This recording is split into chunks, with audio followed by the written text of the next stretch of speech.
Okay, it's time to go to the next Spellsword subclass, and this one lets you have a Blink Dog, which is a lot of fun. So let's go over it, 1 to 12, all the items and a combat tutorial, and let's jump straight in. Now, with the Spellsword, you can do Spell-Forged Armor. This means you can use your Eldritch points to conform light and medium armor to your body. Medium armor will use your intelligence as like the AC calculation instead of dexterity. And with light armor, it does the same thing, but you add half your spellcasting modifier rounded down. You can also weapon bond, so this is similar to your Eldritch invocations with the Warlock, and you can bond your weapon to your hand. You can also throw this and it will return back to you. You gain an Arcane Armory, which is what we just spoke about. Calculated Coercion, so you can use your intelligence for your charisma when coming to intimidation rolls. You also gain Eldritch Inspiration, so you have a reservoir of magic energy that you use to produce a number of magical effects, represented by Eldritch points. You'll use Arcane Fervor to generate Eldritch point reductions. And then there's Close Cantrips. When active, enhances your non-melee cantrips when they're cast within 5 feet. You ignore disadvantage for close range cantrips and add your spellcasting modifier to the damage rolls. You also leave a volatile sign behind. Now when it comes to cantrips, we're going to take Firebolt, we're going to take a Ray of Frost, and we're going to take Shocking Grasp.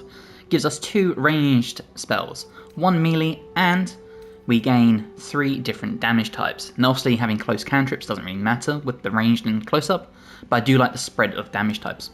When it comes to your ability points, we're going to have 8 strength, 16 dexterity, 14 constitution, 16 intelligence, 10 wisdom, and 10 charisma.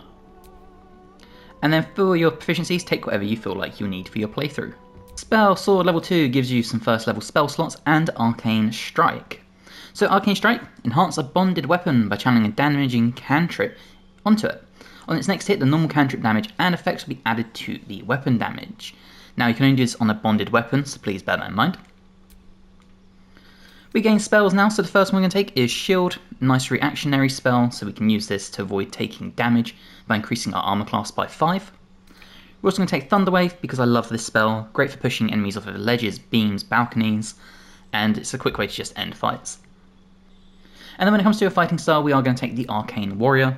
Essentially, if you're only using a one-handed weapon in one hand and it has to be light, then you can use your offhand, do a cantrip on the same turn.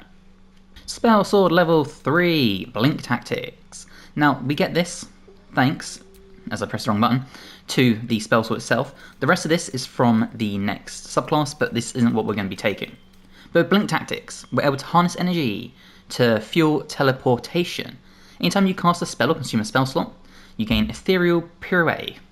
Now if we go to this, you can teleport 15 feet into any different direction.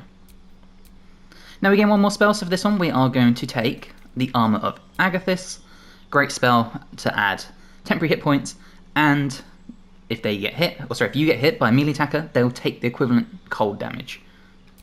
Now for your subclass, we're going to take the Blink Bonded. This is what will give you the amazing Blink Dog. Now the Blink Dog yet pack tactics, so the creature has advantage on attack rolls against a target if one of its allies is within 3 meters and isn't incapacitated. We also can do the Blink Dog, and the Blink Dog can blink, teleporting up to 30 feet away and gain a +1 bonus to its next attack roll. Ethereal Evasion, so when an ally within 10 feet is attacked, you can grant them a +5 bonus to AC and impose disadvantage on the attack by teleporting them to a spot adjacent to their attacker, which is awesome. We get Fey Magic, so we've learnt all this, and you can see a whole list of stuff you get here. Now this mod does go to level 20, this build doesn't however. We gain Speak of Animals as a spell, and Hail of Thorns with a melee weapon or a ranged weapon. Hail of Thorns is really cool. Essentially, you deal damage and then you cause an explosion, and the explosion itself can deal an additional 1 to 10 piercing damage, up to 3 creatures in the surrounding area. It's a lot of fun. And as you can see, if it's active, an Arcane Strike will apply to all of them, so I'll show you this as well. Spellsword level 4, get Eldritch points, we gain 1 of those. Now we gain another cantrip at this point, so for this one we're going to take Bone Chill, let's add that necrotic damage to our repertoire. And then we gain a spell, so for this one we are going to come sort of down here, and we'll take something like Ray of Sickness, just to add some poison damage. And then for your feet, we're going to take our intelligence all the way up to 20. Spellsword level 5 will bring you Sigil Stalker. So you learn the Eldritch Marks button, always have it prepared. You may cast it for free, 3 times per day. Now, this is really cool because you can basically place this on an enemy, and then if you attack them, you'll detonate the mark, dealing 1d8 in force damage, and you'll do it in a huge 10-foot radius, so you can actually damage more people. It's a really cool sort of like AoE you can place, and it's a bonus action. Now we do a bound weapon enchantment, so magically enhance a bonded weapon with the light, finesse, or thrown properties. Only one property can be applied at a time. Eldritch Mark, obviously we just went over that. And then the Blink Dog gets some more bonuses. So we can do Blink Dog Piercing Bite. Bite an opponent and potentially inflict gaping wounds upon the target. You can also do Marked Prey, so your attacks will trigger Eldritch Mark effects on enemies marked by a spell sword. Of successful attacks, you may use your Bite attack as a bonus action for the next 2 turns, so you can synergize your characters together. There's also Bond of the Pack, so the bond between you and your Blink Dog grows stronger. The proficiency bonus is added to its armor class and damage rolls. As a bonus action, you may also consume Eldritch points and convert them into packed magic points for your Blink Dog, as long as it's within 60 meters, or sorry, 60 feet. And obviously, the conversion itself. Now we also gain Lesser Restoration and Spike Growth as spells. And then we gain one more spell, so we're going to take Mirror Image. Spell Sword level 6 brings Martial Magic. You can make a standard attack and cast a cantrip when taking your action. This ability does not stack with any sources of extra attack. Spell Sword level 7 gains Blade Dash. Throw your bonded weapon and teleport to immediately or after confirmation of a hit. You gain the effects of the Blur spell for 2 turns. So again, you can deal damage, teleport and gain Blur. Lots you can do in one maneuver. And then the Blink Dog has a Disarming Bite. So that says everything, right? If the enemy is unarmed, the attack's damage increases to 2d4 damage, but you can make them drop their main weapon. We get another cantrip, so for this one, let's take Poison Spray. And then it's time to pick another spell, so for this one, we're going to take Hold Person, because if we can land this, it's a nice way of just maintaining battlefield control. Spell Sword level 8 gets you another Eldritch point. We also gain one more spell, so let's take Scorching Ray for this one. And then for ability improvement, we're going to take Intelligence all the way to 20. Spell Sword level 9, we get Conjure Barrage, so channel your weapon's essence into Destructive Widespread Volley. And again, if active, Arcane Strike applies to all hit targets. And Plant Growth, this will quarter enemies' movement speed while walking through it.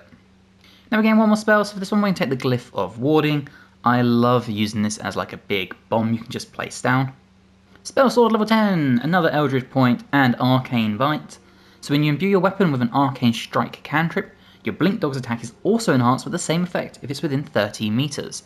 So really you just want to keep your Blink Dog near you, and then all your class abilities sort of like tied together really well. We gain another cantrip, so for this one let's just take Light, so we've got a nice utility spell. Spell Sword level 11 brings Arcane Flourish. So using a weapon action infuses your bonded weapon with a fiery blue font of magic, granting you Channeled Throw. This lasts a number of turns equal to 1 plus your character's proficiency bonus. And if we go to Channeled Throw, launch a magically infused ranged attack, either by throwing your bonded weapon or using it to launch a blue flame at enemies. We gain another spell, so for this one we're going to take another concentration spell to try and tie some of our equipment together, and let's just take Cloud of Daggers. Spell Sword level 12 brings Blink Dog Bonded Step. Teleport and swap positions with your Spell Sword companion. If you're both threatening the same enemy, it becomes off-balanced. If that enemy is also flat-footed, they become overwhelmed, making the next hit on it an automatic critical. Then for a spell, we're going to take something like Vampiric Touch. Again, another concentration spell, so it'll help tie all our things together. And then we gain a new feat, so for this one, I would take the Alert feat to boost our initiative. Okay, let's go over our equipment. We start with the Mask of Soul Perception. This gives you Soul Perception, getting +2 bonus to attack rolls, initiative rolls, and perception checks. We're going to take the Cindermoth Cloak, so a creature that damages the wearer within 2 meters will receive Burning. We're going to take the Blackguard Greaves to give us Longstrider and Athletics +1. The Armour of Agility. Now, this will give you exotic materials, meaning you add your dex to your armour class. So you can see our armour class is currently 20. Because we're going to bind it to our body, this is actually going to change it to being using our intelligence, which will put our AC at 22. Now bear in mind, if you have a dex-based character you want to use this on instead, there are other options available for armour, it's just this is my preferred one for this build. We're going to take the Legacy of Masters, so we gain a +2 bonus to attack and damage rolls with weapons and a strength saving throw +1. For rings, we got the Burnished Ring, so this will give you Paralysing Ray. paired with the strange Conduit Ring, so while concentrating on the spell, our weapon attacks deal an additional 1 to 4 psychic damage. For an amulet, we're taking the strange Tendril amulet, so we gain Evard's Black Tentacles, one of my favourite spells in the game. Places on the ground and enemies get trapped within it. And then for a weapon, we're going to take my favourite scimitar, which is Kerwin's Cauterizer. This deals an additional 1 to 4 fire damage, and on a hit, unless they make their Constitution saving throw, the target will receive burning, tying our cloak and our sword together nicely. Now from this point we have a few things to do. First up, we're going to Spellforge our armour. And there we go. So as I said, this has now used our intelligence, so we now have 22 AC. The next thing to do is we are going to bond our main hand weapon. So if we come here, and there we go, we have now bonded our weapon to our hand, meaning if we were to throw it, for example, if I find the throw action on here, it should be down here somewhere, throw Kerwin's Cauterizer, immediately straight back to us. After that, the next thing to do is we need to summon our lovely Blink Dog, when I can find that on this thing now. Summon Blink Dog, so let's get that going, and this will last until short rest. And there we go, we have our lovely little Blink Dog ready to start helping us in combat. After that, next thing to do, in my opinion, get Armor of Agathis going. I always do it at second level. I try and do it sort of at a mid-range point based on your spell slots, based on your character. So for example, if you have 4th level spell slots, level 2. We have 3rd level spell slots, so level 3. If you only have level 2 spell slots and level 1 spell slots, I always do it at level 1. Basically not as max as I can, but enough that it will still give a nice perk. So let's go find some combat and test this out. Okay, so you can see us and the Blink Dog are top of the turn order, so let's start with our character. Now we're going to start by imbuing our Arcane Strike, and let's imbue this with a Firebolt. There we go. Now because we've imbued it, we can still actually do something on our turn. And you'll see our dog is also imbued. So let's come here and we'll take out this character here, and you'll see a huge amount of damage there. Because of that, we can also follow up, because we have an open offhand, with a damage dealing cantrip. Just like that. And obviously there's other things we can do. We can use our bonus action to flourish. And there you go. So you see the character has burning, the off balance, shocking grasp, and all sorts. And of course there is the dog. So if we were to come here, you'll see we have loads of things. We can do disarming bite, bonded swap, we can do a piercing bite. Let's just do a standard attack. And there you go, you'll see we pumped out an insane 68 damage with the lovely Blink Dog here. And again, we can do Ethereal Evasion because we're near our allies. So, they needed a 15 to hit and they rolled a 21. If we do our Ethereal Evasion, there you go, we have teleported them out of the way and they have been safe. Now that works really well, especially with characters like that are trying to do like a sneak attack, because that can be a huge amount of damage to take. And there you just saw the enemy taking some burning damage. And a big miss there on our AC. Okay, you can see we're back to our turn, so now what we're going to do is we're going to get our concentration going to further boost our weapon attacks. And to do this, we are going to throw down, when I can find it, Cloud of Daggers, there we go. We're going to go at second level and we'll just throw it, say, here.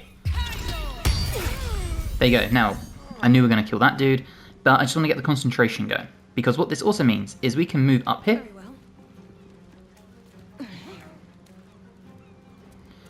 And you'll see we have a lovely blue flame on our sword. Now, we can imbue our weapon for next time, ready to go. We can also do our Eldritch Mark. So that's what we're going to do. We're going to place our Eldritch Mark on this this enemy here. Just like that.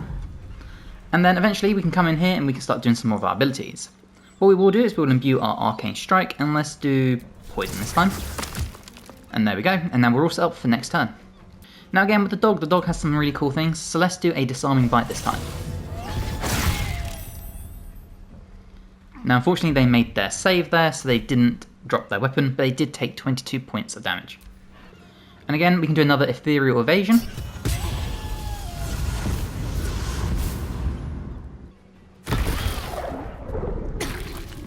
You see they took 9 damage from the Cloud of Daggers. And then we're back to the Blink Dog. So again, let's try and disarm the enemy. And there you go, we got them to drop their weapon. So now they will either have to pick it up and then can't attack, or can just do unarmed strikes. Okay, and we're back to our spellcast turn, and again, we've got the Eldritch Mark, we have our weapon imbued, so if we pump out some damage, there you go, you see it cause damage to them and to the target up here thanks to Eldritch Mark. Now once again we have our spellcasting abilities here, we can throw it if need be, we can also channel our throw, so let's throw our weapon potentially. Or not, let's try and throw, we'll throw the spell. There you go, we'll do this one. And there you go. So really easy ways to sort of finish fights, and that still means we can follow up with another spell here, or imbue our weapon once again. So if we were to imbue our weapon with Frost this time, we can still follow up, and again, if we were to do a Shocking Grasp, there we go. So you can get so many abilities and damage pumped out in this build. You see the enemy took burning damage there thanks to our weapon. Enemy decided to run into our Cloud of Daggers for some random reason, and as you see here, the enemy can only use their fists as it throws our poor little pup into the Cloud of Daggers and then runs through it too. The other thing we can do is a lovely piercing bite, so there you go, we get some Gaping Wounds. Now, Gaping Wounds, for anyone unfamiliar, if we come in here, it means they'll receive an additional 2 piercing damage for 2 turns. And now it's time for us to reapply our Eldritch Mark, so let's put this back on to the enemy down here, just like that, and if we just come down here slightly, just make sure we've got a good angle. If we were to come here, let's find our bonded throw, and we're going to throw our weapon, and there you go, you see that still benefits from our arcane stack, so we still deal the cold damage on top. And of course, we can follow up with another cantrip, just like that. And because we did our thing, we could blade dash follow up, so we'll teleport to the enemy. And there you go, flat-footed, and now we have blur. So once again, within one turn, we've done like 4 different things. Yes, we've used some Eldritch points, but we're just stacking out so much damage and utility. There you go, another 12 damage on the enemy from being within our concentration. Now, we've got an enemy up here that we can't quite get to, so let's blink. And we'll go here. And there you go, we have now closed down the gap, and we can still come in here with a piercing bite. Just like that. Of course, you can see they've still got the Eldritch Marks if we just do a very basic attack. They took damage, received burning, and then the enemy down here also took the damage. And, I hate the camera angles in this area, we can once again follow up with a cantrip, which missed somehow. Awesome. What we can do is potentially channel throw, so let's just throw a spell out, and we'll do it on this enemy here, just like that. So again, 3 attacks in 1 round, and as you can see down the bottom, we didn't use any Eldritch points for half of that. Once again, the enemy took burning. Once again, we can just do a very basic attack, and we'll gain the extra piercing damage, and because our weapon was bonded with a cantrip, the dog benefited from the cantrip because of how close we are. Okay, once again, let's bond. Oh, sorry, not let's bond, let's throw our bonded weapon. So if we do a blade dash teleport, what this means, when it loads, is that we can throw a bonded weapon and then we'll teleport there again. And you would have seen this earlier, but let's just do it here. That should work. And this can be the best way to get close to an enemy, and you would have seen we did some necrotic damage on it too, meaning it still benefited from our like imbued cantrips. So this is a really fun subclass for this build. It's quite balanced. I mean, there are obviously a lot of damage you can do every turn. Having the chance to attack and do a spell every turn is pretty crazy, but the Blink Dog is a lot of fun to have. Again, you can buff it up with your concentration spells. One thing I do want to show you is you see we have 4 Eldritch points, and we've used some of our spell slots. If we were to come in here and short rest, they don't come back. So you do have to pick and choose your moments, so just bear that in mind. The Spell Sword is a really fun melee sort of spellcasting mod class you can do. So we're going to go over it. You get lots of cool features. There's 3 subclasses. So for this one, we are doing the Elementalist. So let's jump in. Now we gain Spellforged Armor. This means that if we're wearing medium armor, It will allow us to use our spellcasting modifier in place of dexterity when calculating armor cast. Or if we're using light armor, it magically hardens, allows you to add half your spellcasting ability modifier rounded down. Now, spellcasting modifier for this build is intelligence, so bear that in mind. Oh, as I pressed the wrong button. We also gain weapon bond, so much like a warlock, if they have Pact of the Chain, or Pact of the Blade, sorry, we can bind our weapon to our hand. It's pretty cool. We have enhanced accuracy, cannot be disarmed, and will return to us when thrown. And there's some really cool features of this where you can throw it and teleport and stuff like that. There you go, throw bonded weapon. We gain some Eldritch points, and these are restored on a long rest. Arcane Armory, so we can spend our Eldritch points to either bond our weapon or make spell-forged armor. Calculated Corrosion, so we can use our intelligence for charisma when it comes to intimidation as opposed to charisma. And Eldritch Inspection, you have a reservoir of magic energy that you can use to produce a number of magical effects represented by Eldritch points. So you're able to use Eldritch Fervor to generate Eldritch point reductions, all sorts of fun stuff like this. And Close Cantrips. When active, it enhances your non-melee cantrips when you cast within 5 feet of your target. You'll also leave behind a volatile sigil on a hit. This will increase the spell's damage potential. Now when it comes to your cantrips, the 3 I like taking for this build are Shock and Grasp, Firebolt, and Ray of Frost. 3 different damage types, and they are 1 melee, 2 ranged, and I like to just have this as like my core trio of damage dealing cantrips. Now when it comes to your ability points, we're going to have 10 strength, we're going to have 16 dexterity, 14 constitution, 16 intelligence, 10 wisdom, and 8 charisma. For proficiencies, take whatever you feel like you'll need for your playthrough. Spell Sword level 2 will bring you another Eldritch point and Arcane Strike. So enhance your bonded weapon by channeling a damage cantrip into it, which is why we took 3 damage dealers at the start anyway. On its next hit, the non-cantrip damage and effects will be added to the weapon damage. A bonded weapon must be equipped to perform this action. You cannot have multiple enchantments on a single weapon or have more than 2 weapons at any given time. So there is a few restrictions around it, but there is still also a lot of benefits. Now we get more spells, and the first 2 we're going to take is Thunderwave, because this is a great spell from the start of the game to the end of the game for pushing people off of beams, balcony, ledges, all sorts. And Shield, nice reactionary spell to help protect your AC, whether it's for concentration spells or just to avoid damage. And then we get a fighting style. For this one, we're going to take the unique Arcane Warrior.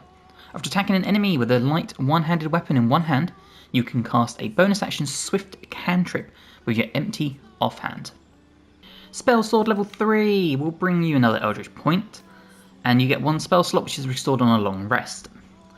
We also gain Blink Tactics and a bunch of Elemental Smites. Now these only happen if you take the specialization, which I'll show you next.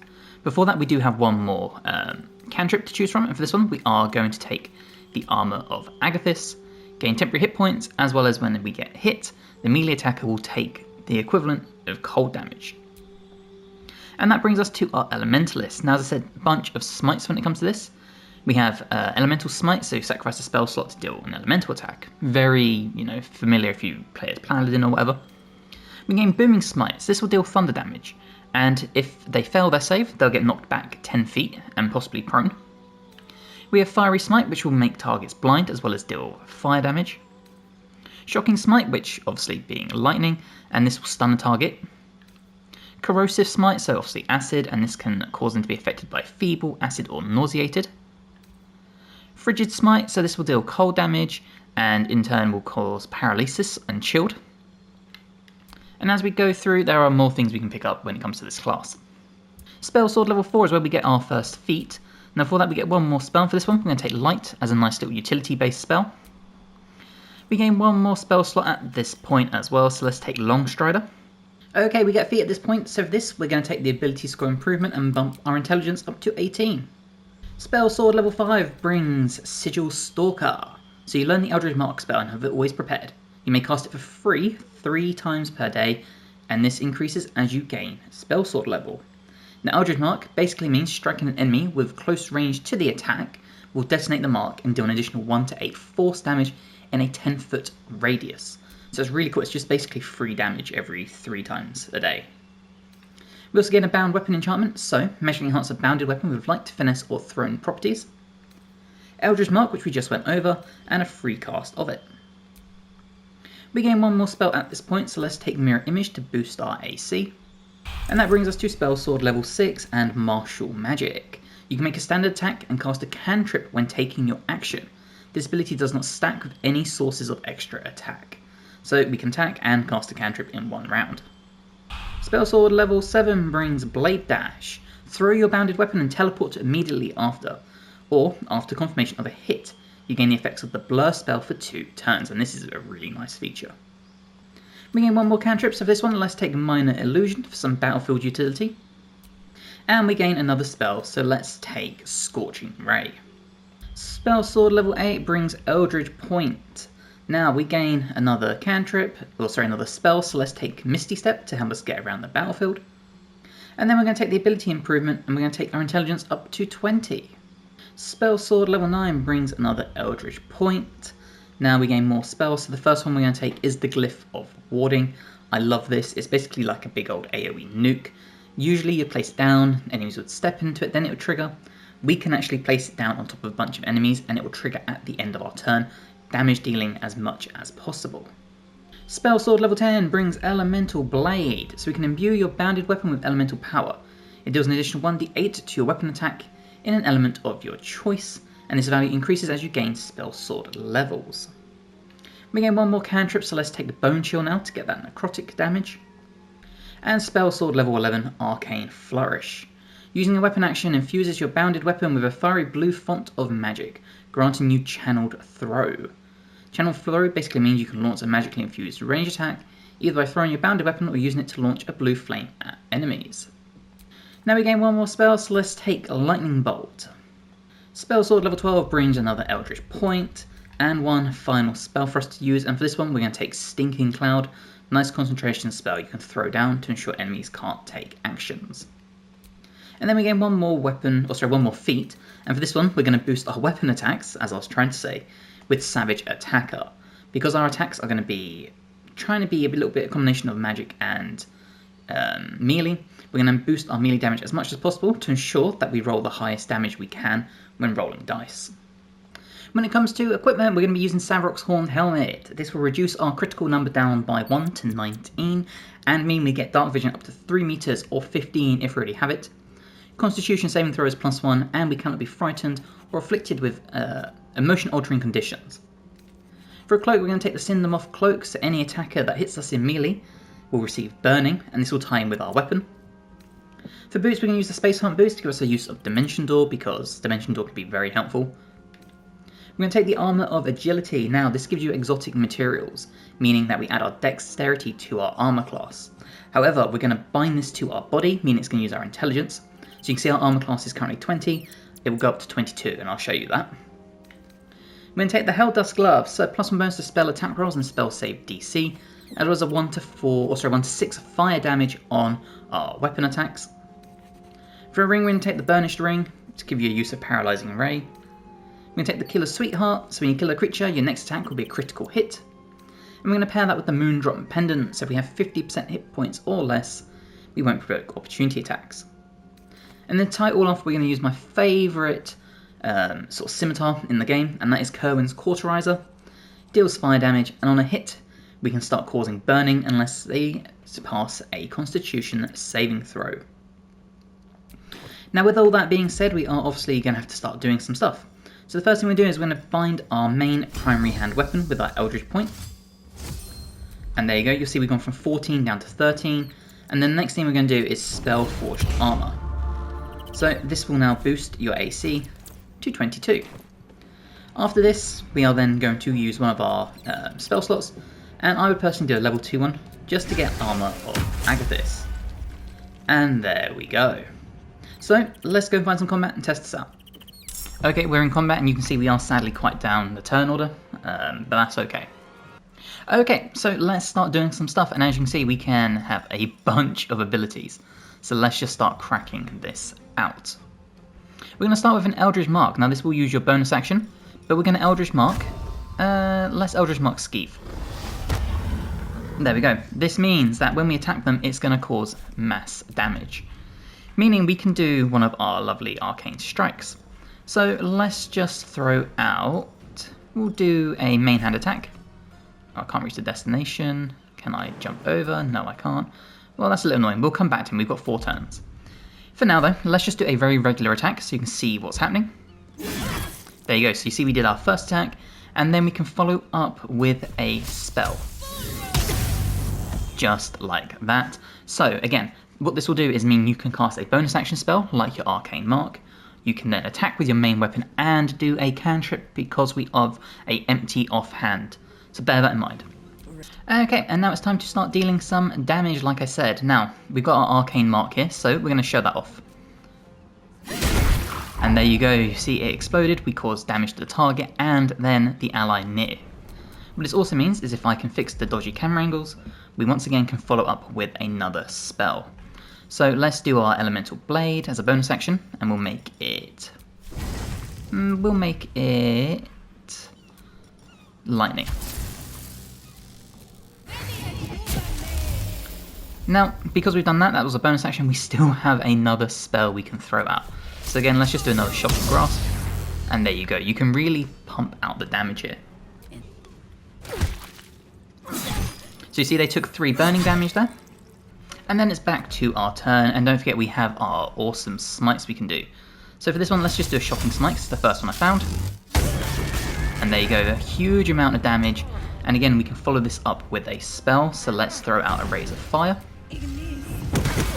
Just like that. And you see you can really just pump out some mass damage with this one. We can also do Swift Cantrips if you want to, but we're not going to worry with that. We can Misty Step, lots of good stuff. And that is really the gist of this mod. Again, you can throw stuff though. So for example, if we were to... Let's just come here. And pretend we want to close down on these guys. Now, as an example, if I was to come here and I throw Kerwin's Cauterizer, my bound weapon, you'll see it immediately comes back to my hand, which is really cool. So if you do this to things like the Lightning Jabber and stuff, it's so much fun. And then, of course, being ranged, if you need to, you can hit out another lovely little cantrip, just like that. And then, of course, we have our follow-up Teleportation. And there you go. So you can really get around the battlefield, you can really get your weapon around the battlefield as well. Now again, we have other abilities we can do, so you can see the enemies on the ledge here. Let's throw out a lovely spell. Now, where is it? We'll do a Thunder Wave, we'll do it at 2nd level, and hopefully, just like that, we can throw enemies off of the building, ending that part of the fight super quick. And that really is the gist of this. So you just do your attack, pump out some fire and some thunder, whatever you've infused your weapon with, and then you throw around your cantrips, and you can really just damage deal so much with this. And that's even without using all your smites, which will keep showing off. And of course, as a bonus action, we can even come through here and we can Misty Step. If we wanted to, we could teleport in any direction for 15 feet. Lots of really awesome stuff we can do here. Okay, so let's continue with our attacks, and again, we can do a bunch of awesome stuff. So, again, we can throw our weapon if we want to. What I'm going to do is we're going to come in here, we're going to do a Booming Smite this time. And there you go, you see a bunch of damage, and we knocked them prone. Because they're now prone, let's follow this up with a Ray of Frost, and you'll see we don't lose the advantage on it. Just like that. And we've frozen the whole area. From here, what we can then do is we can come in here and we can Misty Step, for example, and we can close down the gap on this enemy here. Hopefully, if it wants to let me do it. The one bad thing about this area. There we go. And again, it's that easy. We come in here, we will throw out a Shocking Smite. Just like that, you see the huge amount of damage we did. Follow it up with a lovely Shocking Grasp. And you'll see we did almost 50 points of damage with one hit. And of course, we can always do a Flourish as well. And now they're off balance, they've got Shocking Grasp, they're stunned, and they have Burning. This is the easy part. Which means you'll see 2 burning damage there, stunned, and we can just leave them to die very slowly, if I just keep skipping through all the turns. And then it's as simple as that. The Shadow Adept Spell Sword is a really fun subclass for the Spell Sword. Now, most of the subclasses, I say most of them, all three subclasses in this mod are really fun, but this is a much different one compared to the other two. So let's go over it, level by level, all the equipment and item guides you can need. And of course, we start with the equipment and our abilities you get at first level, which the main one being Spellforged Armor. This means you can morph medium and light armor to your body. Now, when it comes to medium armor, this will cause you to be able to morph it and it will use your intelligence, which is your spellcasting modifier, instead of your dexterity when calculating your armor class. It will do the same with light armor, however, it only has half of it rounded down, so bear that in mind. The other thing we can do is we can bind our weapon like a warlock, meaning we can bind it to our hand, and if we throw it, it will come back to us, all that fun stuff. Now, we also gain the Arcane Armory, and those are the two things I just spoke about. There's Calculated Coercion, which means we can use our intelligence modifier for intimidation checks as opposed to our charisma. And there's Eldritch Inspiration, so this basically just means we can use Arcane Fervor to generate Eldritch point reductions. And then Close Cantrips. Now this is awesome. It means when this is active, we enhance all our non-melee cantrips when they're cast within 5 feet of a target, meaning we can throw like a ray of frost at someone that's near to us.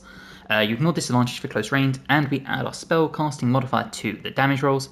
We'll also leave behind a volatile sign on hit. So when it comes to our cantrips, we're going to take Shocking Grasp, Firebolt, and Ray of Frost, so we have 3 different damage types. If you want to switch one of these out, you can switch out Shocking Grasp for Bone Chill, and really tie into the necrotic theme of this subclass. Now when it comes to your ability points, we're going to have 8 Strength, we're going to have 16 Dexterity, 14 Constitution, 16 Intelligence, as this is your spell casting modifier, 10 Wisdom, and 10 Charisma. For proficiencies, take whatever you feel like you will need. Spell Sword level 2 brings Arcane Strike, which means we can basically put a cantrip onto our weapon, and then when we attack, we'll do the weapon damage and benefit from the cantrip too. Now we get to pick some spells, so the first one we're going to take is Shield, so we can boost our AC and avoid taking damage, and the next one is going to be the Armour of Agathis. Gives us temporary hit points and means that the enemies who hit us will take the equivalent cold damage as long as we have the armor left. Now for a fighting style, we're going to take the Arcane Warrior. After attacking an enemy with a light one-handed weapon in one hand, you can cast a bonus action Swift Cantrip with your empty offhand. Spell Sword level 3 gives us our specialization. Now before that we gain Blink Tactics, meaning we can harness the energy from our spellcasting to fuel teleportation. And essentially we can just teleport around by 15 meters as a bonus action. It's really cool. Now we get one more spell, so let's come down here and we'll take Ray of Sickness to get that necrotic spell on our repertoire. And then we take this Shadow Adept. This gives you Born in the Dark, so we gain Dark Vision. When lightly or heavily obscured, we gain several benefits. +2 bonus to our attack, damage, and AC. Bonded weapon melee and thrown attacks, along with spells that deal necrotic or psychic damage, deal bonus necrotic damage equal to your proficiency bonus and trigger Eldritch Mark detonations at range, which is really cool, and you can tie this very nicely with the Shadow Blade you can summon. I'm not going to be using the Shadow Blade, but if you want to, you can. Spell Sword level 4, bring you your first feat. Now before that we gain one more spell, so let's take Poison Spray. And then we gain another actual spell, and for this one we'll just take Dissonant Whispers. And then for our first feat, we are going to take the ability improvement and bump our intelligence all the way up to 18. Level 5 brings Sigil Stalker, so we learn the Eldritch Mark spell, we'll go over this in a minute. We get a bound weapon enchantment, so we can magically enhance a bounded weapon with the light, finesse or throwing properties. And then Eldritch Mark. Basically you can cast this on an enemy, and if you deal damage to them, they'll take 1d8 in force damage in a 10-foot radius, or half on a successful Constitution save. The detonation will also split off to other enemies within range of it, so you can deal damage to multiple people with one mark. And then we get the Shadow Blade, which I was talking about earlier. Again, if you want to do this build and do a Shadow Blade instead of the weapon I'm using, you totally can. I'm just keeping the spell slot free, because number 1 is concentration, and number 2 it's a bonus action. 2 things I think we can use better. Now we get a spell here, so let's take Mirror Image to boost our AC by a maximum of 9. Spell Sword level 6 brings Martial Magic. So you make a standard attack and cast a cantrip when taking your action. This ability does not stack with any sources of extra attack. So essentially, we can do one-hand weapon and then cast a cantrip on the same round, and this is where you can really deal out some damage. Spell Sword level 7 brings Blade Dash. So throw your bonded weapon and teleport to it immediately after, or after confirmation of a hit, and then once you've done this, you gain Blur for 2 turns. It's a really nice ability. We gain another cantrip, so let's take Acid Splash. We gain another spell, so for this one let's take Scorching Ray. Spell Sword level 8 brings an Eldritch Point. So we gain one more spell, and for this one let's take something like Enhance Ability. And then for your ability improvement, we're going to take Intelligence all the way up to 20. Spell Sword level 9 brings Vampiric Touch as a spell. So again, this is a concentration based spell. Touch an enemy to siphon their life force and regain half as many hit points. For 10 turns you can use Vampiric Touch again without expending an additional spell slot. We gain one more spell, so let's take Lightning Bolt. Spell Sword level 10 brings Shadowfell Form, so you can transform your body, granting it qualities associated with shadows. So you gain access to Shadow Walk and have damage reduction 5 against all forms of damage except Radiant and Force. And when casting a leveled spell that deals necrotic or invokes shadow or psychic based effects, you may perform an extra melee attack, which is awesome because it's a bonus action. Now we get another cantrip, so let's do Shocking Grasp so we can infuse with lightning. Spell Sword level 11 brings Arcane Flourish, so using a weapon action infuses your bonded weapon with a fiery blue font of magic, granting you Channeled Throw. This lasts number of turns equal to 1 plus your character's proficiency bonus. So this is cool because it means you basically get the chance to throw out like a blue flame or something like that.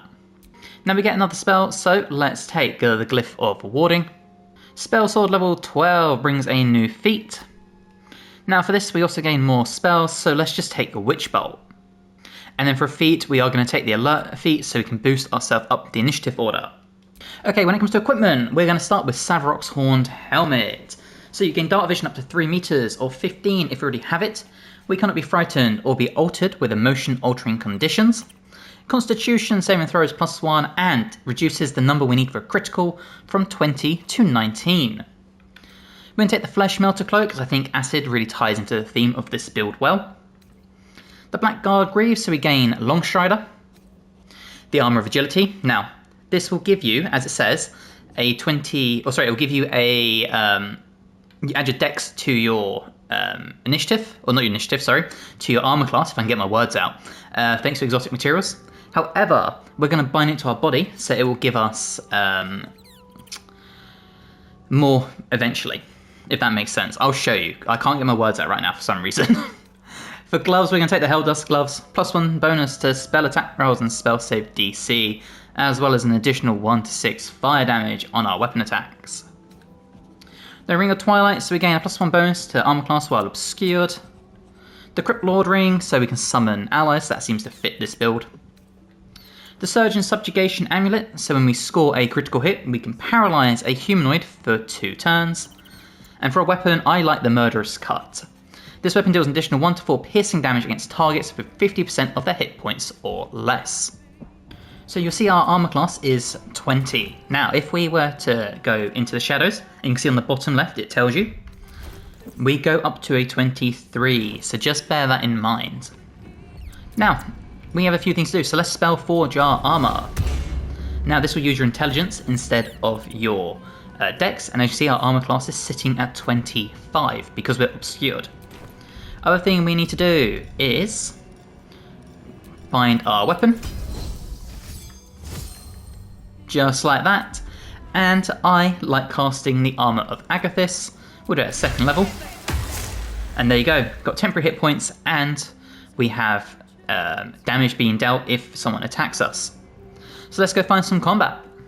Okay, you can see we're top of the turn order, so let's get this going. First thing we're going to do is we're going to move up and immediately we're going to do our Shadow Rift. And there you go. Now, everyone is going to be obscured apart from us. So, from here, let's infuse our weapon, ready for next turn. And let's do Necrotic. There we go. And the next thing we can do is, when I can find it, our Eldritch Mark. So let's do an Eldritch Mark on Skeeve here. And there we go, we're ready for next round. And there you go, you'll see our Armour of Agathis coming in, as well as our Cloak. Okay, and now it's time for us to deal some damage. So, if I come in here, you can see our armor class is 25. So let's just do a very standard attack. And there you go. Because of all our abilities, we have absolutely stacked out some damage. And of course, we can follow up with our thing. If we turn on our close cantrips, you'll see we can cast something like Ray of Frost. Just like this, and it doesn't have disadvantage. And of course, that still leaves your bonus action available. So if you want to, you can imbue your weapon ready for next turn. We'll do it more necrotic. And then we'll follow up with a flourish just for the extra damage. And there you go. And we're back to our character, and it's really as simple as that. We just hide in the shadows and we start pumping some damage out. So for example, once again, let's just do a standard attack. There you go. Because we scored a critical, we can paralyze the target. And we can follow up with our cantrips. So we could do our Rays of Fire. And there you go, absolutely just melting enemies. And what's really awesome is we could channel our throw, and we could throw out, if we move up here,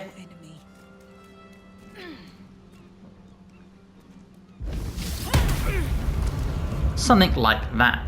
Now you'll see we're no longer in the shadows, and now we're back within it, and our armor class is back up to 25. There's also, again, you can imbue your weapon if you need to, lots of fun things. So let's get that going, and this time we'll put poison on it. So you see we have our imbued weapon, so let's start stacking out the damage once again. So we'll come in here, and we will recast our Eldritch Mark. You want to do this every turn realistically.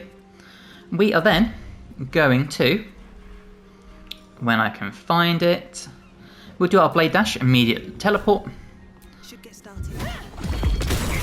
So you see we did so much damage there, and we teleported to the enemy, meaning it's really useful for getting around when you need to.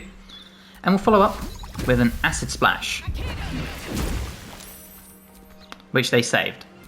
And once again we are in the same situation, so we will reapply our Eldritch Mark.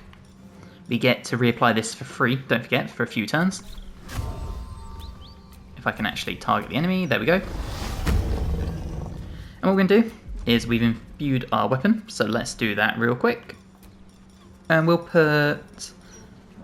we will do cold on it this time. And once again, just a very simple weapon attack. Death won't take me yet. And you can see what we did there. Scored a crit, dealt damage to the enemy up top. And of course from there, we can come in here with, say, a Shocking Grasp. Which, if it would have hit, probably would have finished the enemy off here. And then it really is this simple. So for this enemy, let's just throw our weapon. There should be a little tab here to do so, if I can find it. We'll just keep it simple and we'll just throw it this way. Murderous Cut. So make sure you actually pick your weapon, and you'll see it immediately springs back to you. And then because of that, we can obviously follow up with another cantrip. And you'll see we scored a massive critical hit. And we can teleport if need be. Now we're already here, but we might as well get Blur. And there you go. And then at this point, it's really just a case of finishing the fight. So let's reapply the Eldritch Mark. We'll put it on the spellcaster here, because they look like they need to take the most damage. We will imbue our weapon once again. So let's do fire. And we'll run in here and swing at this one. And as you can see, the Eldritch Mark coming in very, very helpful. And then from there, once again, we've got our bonus action, which they dodged once again. And now let's finish the fight. We are just going to very simply throw our weapon at the enemy, which somehow missed once again. Let's throw a fireball. And there you go, we finally did it. But that is the gist of this build, staying in the shadows and just pumping out as much damage as possible. And you can really build up your AC and get some incredible damage going. Now, one thing I do want to show you, we have our Eldritch Mark points, as you can see, and our spell slots. If we short rest, Welcome rest. you do not regain either. So please bear that in mind. Obviously use them sparingly. We're just sort of throwing them out there. Ideally, you just want to stand in the shadows and keep pumping out damage. But I'm just trying to show you as much as possible in one little video. So I really do hope you've enjoyed. If you have, please let me know in the comments below and let me know what you'd change about this build, anything you'd add, all that fun stuff. If you're ready, please drop a like on the video and subscribe to the channel for more. I have more guides to Baldur's Gate, Path of Exile, Dragon Age, all the RPGs you can need. And hopefully, I'll see you in the next one. Bye guys.